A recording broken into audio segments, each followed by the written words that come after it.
ధన్యవాదాలు అధ్యక్ష.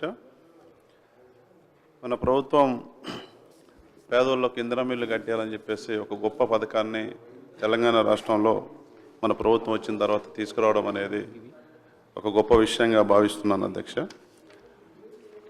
భద్రాద్రి కొత్తగూడెం జిల్లా పినపాక నియోజకవర్గంలో పూర్తిగా ఏజెన్సీ ప్రాంతం అధ్యక్ష. 5th షెడ్యూల్ ఉన్నటువంటి ప్రాంతం మాది. భద్రాచలం ఐటీడీఏ పరిధిలో ఉన్నటువంటి మా నియోజకవర్గంలో అత్యధికంగా ఆదివాసీ గిరిజనులు, హరిజనులు, పేద వర్గాల వాళ్ళు ఉన్నటువంటి ప్రాంతం మాది. అడవి ప్రాంతం, కొండలు, ఇటువంటి ప్రాంతంలో మన నియోజకవర్గం ఉంది అధ్యక్ష.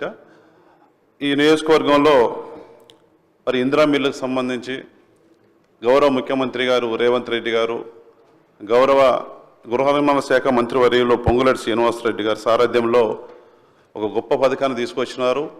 ఇది అద్భుతంగా మా నియోజకవర్గంలో నిర్మాణం కొనసాగుతున్నాయి. అన్ని ఇళ్ళు కూడా 3500 ఇళ్ళు నియోజకవర్గానికి ఇచ్చిన సందర్భంలో, అదే కాకుండా మాది ప్రత్యేకంగా ఆదివాసీలు ఉన్నటువంటి జిల్లా. భద్రాద్రి కొత్తగూడెం జిల్లా అంటేనే ఆదివాసీల జిల్లా. ఏజెన్సీ ప్రాంతం, వెనకబడ్డ ప్రాంతంలో ప్రత్యేక కోటాగా ఐటీడీఏ పరిధిలో 3500 ఇళ్లతో పాటు అదనంగా ఈ ఇల్లు కూడా అడిగిందే తడవుగా గృహ నిర్మాణ శాఖ మంత్రి గారు పొంగులేటి శ్రీనివాసరెడ్డి గారు ఇచ్చినందుకు మా ఆదివాసీ గిరిజనుల పక్షాన ప్రత్యేకంగా నేను గౌరవ ముఖ్యమంత్రి గారికి, పొంగులేటి శ్రీనివాసరెడ్డి గారికి ప్రత్యేకంగా మా నియోజకవర్గం తరఫున అభినందనలు, ధన్యవాదాలు తెలియజేస్తా ఉన్నా. దాంతోపాటు అధ్యక్ష, ఇవాళ ఎంత అద్భుతంగా ఉందంటే ఇందిరా మిల్ల పథకం ప్రజలందరూ కూడా సారి గ్రామాలలోకి వెళ్ళినప్పుడు పేద ప్రజలు ఇవాళ ఎంత ఆనంద బస్పాలు, మరి ఆనందంతో ఇవాళ వాళ్ళ కళ్ళల్లో నీళ్లు చూస్తూ ఉంటే, ఆనంద బస్పాలు చూస్తూ ఉంటే మన ప్రభుత్వాన్ని జీవితంలో కూడా మర్చిపోరు. పేదవాళ్ళు జీవితంలో కూడా కలగానే ఉండరు అధ్యక్ష, సొంత ఇల్లు కట్టుకుంటామని. మరి అటువంటి పేదవాళ్ళ ఆత్మగౌరవాన్ని నిలబెట్టే విధంగా సొంతింటి కళ మరి నెరవేర్చేటటువంటి సొంతింటి కళ నెరవేర్చే ఇందిరమ్మ పథకం రావడం అనేది గొప్ప అదృష్టం అధ్యక్ష. పేదవాళ్ళు మర్చిపోలేనటువంటి పథకం.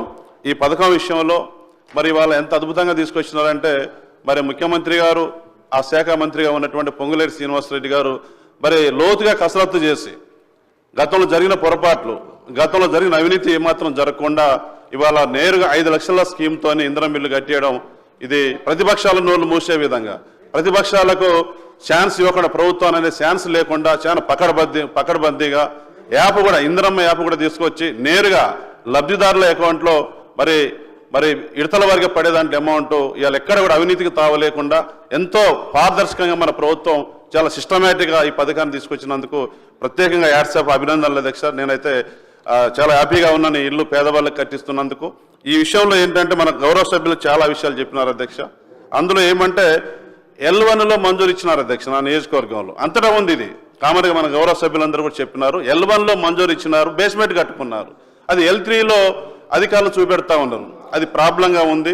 బేస్మెంట్ లెవెల్లో కట్టుకొని ఆ బిల్లులు కాకుండా కొంత ఇబ్బంది పడుతున్నటువంటి విషయం ఉంది అధ్యక్ష. దాన్ని సరిచేసే దాంట్లో తప్పనిసరి గౌరవ మంత్రి గారు అర్హత కలిగి ఉండి కూడా L3లో కొట్టారు. అధికారులు చేసినప్పుడు చిన్న ఈ తప్పిదం వల్ల దాన్ని సరిచేసి వెంటనే బేస్మెంట్ కట్టుకొని ఎవరైతే ఎదురు చూస్తూ ఉన్నారో వాళ్ళకి బిల్లులు మంజూరు చేయాలని ఈ సందర్భంగా నేను కోరుతూ, అదేవిధంగా ఇవాళ ఇల్లులు కూడా నా నియోజకవర్గంలో 380 గ్రామాలు, అన్ని గ్రామాలు ఇచ్చిన అధ్యక్ష.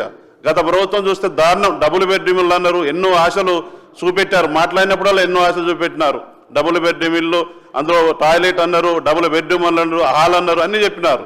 అందంగా చెప్పినారు తప్ప ఎక్కడ ఇల్లు ఇవ్వలేదు. నా నియోజకవర్గంలో కూడా అరకొరగా 2014లో ఇచ్చినటువంటి డబుల్ బెడ్రూమ్ ఇల్లు రెండోసారి అధికారంలోకి వచ్చిన తర్వాత పట్టించుకోలేదు. మరి ఇవన్నీ కూడా పిచ్చి మొక్కలు మలిసి ఇవాళ అవి నిరుపయోగంగా ఉన్నాయి అధ్యక్ష. వాటి విషయంలో కూడా గౌరవ మంత్రి గారు తప్పనిసరిగా మరి నిధులు మంజూరు చేయించి వాటిని పూర్తి చేయించి పేదవాళ్ళకి ఇచ్చే దాంట్లో కూడా తప్పనిసరిగా మన ప్రభుత్వంలో గౌరవ మంత్రి గారు చొరవ తీసుకోవాలని చేయాలని కోరుతా ఉన్నా. దాంతోపాటు ఏంటంటే వాళ్ళ ఏజెన్సీ ప్రాంతం అధ్యక్ష 5 లక్షల ఇల్లు అద్భుతమైనటువంటి స్కీమ్ ఇది. దీనికి సంబంధించి మెటీరియల్ కాస్ట్ కూడా పెరిగి మరి ఇవాళ లబ్ధిదారులు ఇబ్బంది పడుతూ ఉన్నారు. ఇటుక రేటు గతంలో 8 రూపాయలు అంటే ఇవాళ 20-25 రూపాయలకు ఇబ్బడిబుబ్బడే పెరుగుతూ ఉంది. దాని విషయంలో కూడా మన ప్రభుత్వం గౌరవ మంత్రి గారు ఆలోచన చేసి ఈ లబ్ధిదారులకు ఇచ్చే ఇంధనం మిల్లుల్లో కూడా మెటీరియల్ సంబంధించి కూడా ఒక పద్ధతుల్లో పోయేదానికోసం కూడా ఆలోచన చేయాలని తమ ద్వారా నేను ప్రభుత్వాన్ని కోరుతూ ఈ అవకాశం ఇచ్చినందుకు ధన్యవాదాలు అధ్యక్ష. ఒక్క నిమిషం, 1 మినిట్.